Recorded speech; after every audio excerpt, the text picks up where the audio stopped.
வணக்கம். நமது மீடியா செய்திகளுக்காக நான் நிரோஷன். 2023-2024 நிதியாண்டில் இந்தியா இதுவரை இல்லாத அளவுக்கு பாதுகாப்பு உற்பத்தி மதிப்பில் 1.27 லட்சம் கோடியை எட்டியுள்ளதாக பாதுகாப்பு அமைச்சர் ராஜ்நாத் சிங் அறிவித்தார். மேக் இன் இந்தியா திட்டத்தின் குறிப்பிடத்தக்க முன்னேற்றத்தை அவர் எடுத்துரைத்து புதிய மைல்கல்களை தாண்டியதாக குறிப்பிட்டார். பாதுகாப்பு உற்பத்திக்கான முக்கிய உலகளாவிய மையமாக இந்தியாவை நிலைநிறுத்துவதற்கு மிகவும் சாதகமான சூழலை வளர்ப்பதற்கான அரசாங்கத்தின் உறுதிப்பாட்டை சிங் மீண்டும் உறுதிப்படுத்தினார்.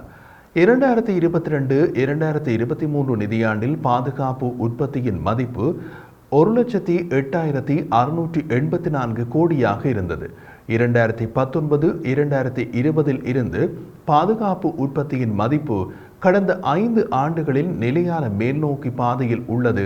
இது 60% அதிகமாக வளர்ந்து வருகிறது. பிரதமர் நரேந்திர மோடியின் தலைமையில் மேக் இன் இந்தியா திட்டம் ஆண்டுக்கு ஆண்டு புதிய மைல்கல்களை கடந்து வருகிறது என்று அவர் கூறினார்.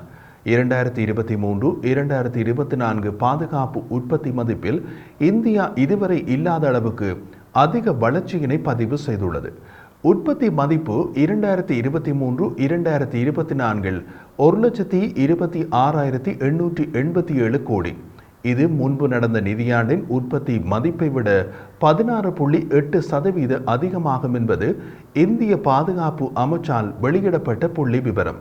பாதுகாப்பு அமைச்சர் ராஜ்நாத் சிங் பாதுகாப்பு பொதுத்துறை நிறுவனங்கள் மற்றும் பாதுகாப்பு பொருட்களை உற்பத்தி செய்யும் பிற பொதுத்துறை நிறுவனங்கள் மற்றும் தனியார் தொழில்துறை உட்பட இந்திய தொழில்துறைக்கு வாழ்த்துக்களை தெரிவித்தார். பாதுகாப்பு அமைச்சு 2023-2024 உற்பத்தியின் மொத்த மதிப்பில் அதாவது VOPயில் சுமார் 79.2% DPSUக்கள் உட்பட பிற பொதுத்துறை நிறுவனங்களால் செய்யப்பட்டுள்ளன. 20.8% தனியார் துறை மூலம் வழங்கப்பட்டுள்ளது என்றும் கூறியுள்ளது. அறிக்கையின்படி DPSU உட்பட பொதுத்துறை நிறுவனங்கள் மற்றும் தனியார் துறை ஆகிய இரண்டும் முழுமையான விதத்தில் பாதுகாப்பு உற்பத்தியில் நிலையான வளர்ச்சியினை அனுபவித்துள்ளன என்பதை தரவு சுட்டிக்காட்டுகிறது. அரசாங்கத்தின் கொள்கை சீர்திருத்தங்கள், முன்முயற்சிகள் மற்றும் கடந்த தசாப்தத்தில் எளிதாக வர்த்தகம் செய்வதை மேம்படுத்துவதற்கான முயற்சிகள் இந்த சாதனைக்கு காரணம். இவை அனைத்தும் தன்னம்பிக்கை அடைவதை நோக்கமாக கொண்டவை என்று அமைச்சு குறிப்பிட்டது. இந்தியாவுக்கான பாதுகாப்பு சாதன உற்பத்தியில் உள்நாட்டு மயமாக்கல் முயற்சிகள் ஒரு நிலையான அடிப்படையில் தீவிரமாக பின்பற்றப்பட்டு வருகின்றன. இதன் விளைவாக இதுவரை இல்லாத அளவுக்கு உற்பத்தியின் மொத்த மதிப்பு உயர்ந்தது. மேலும் பாதுகாப்பு ஏற்றுமதிகள் உள்நாட்டு பாதுகாப்பு உற்பத்தியின் ஒட்டுமொத்த வளர்ச்சிக்கு பெரும் பங்களிப்பை அளித்துள்ளன என்று அந்த அறிக்கை கூறுகிறது. 2023-2024 நிதியாண்டில் பாதுகாப்புத்துறை ஏற்றுமதிகள் 21,083 கோடி ரூபாவை தொட்டது. இது இதற்கு முந்தைய நிதியாண்டில் 15,920 கோடி ரூபாவாக இருந்து அதிலிருந்து 32.5% வளர்ச்சியினை பிரதிபலிக்கிறது.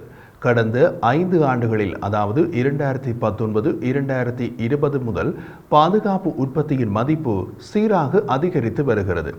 அது 60% மேலாக வளர்ந்துள்ளது என்று அறிக்கை கூறியது மற்றும் இந்த காலகட்டத்தில் ஆண்டு வாரியான தரவுகளையும் பகிர்ந்து கொண்டது. பாதுகாப்பு உற்பத்தியில் ஏற்பட்டுள்ள உயர்வு கடந்த ஆண்டில் முக்கிய பாதுகாப்பு உற்பத்தி பொதுத்துறை நிறுவனங்களில் முதலீட்டாளர்களுக்கு கணிசமான வருவாய் ஈட்ட வழிவகுத்தது.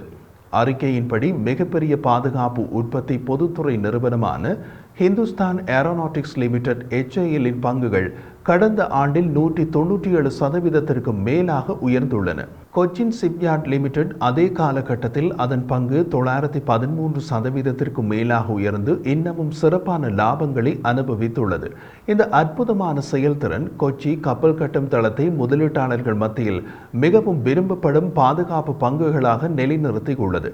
இதற்கிடையில் சந்தை மூலதனத்தின் அடிப்படையில் இரண்டாவது பெரிய நிறுவனமாக பாரத் எலக்ட்ரானிக்ஸ் லிமிடெட் BEL அதன் பங்குதாரர்களுக்கு ஒரு வருடத்தில் 167% வளர்ச்சியுடன் கணிசமான வருமானத்தை வழங்கியுள்ளது.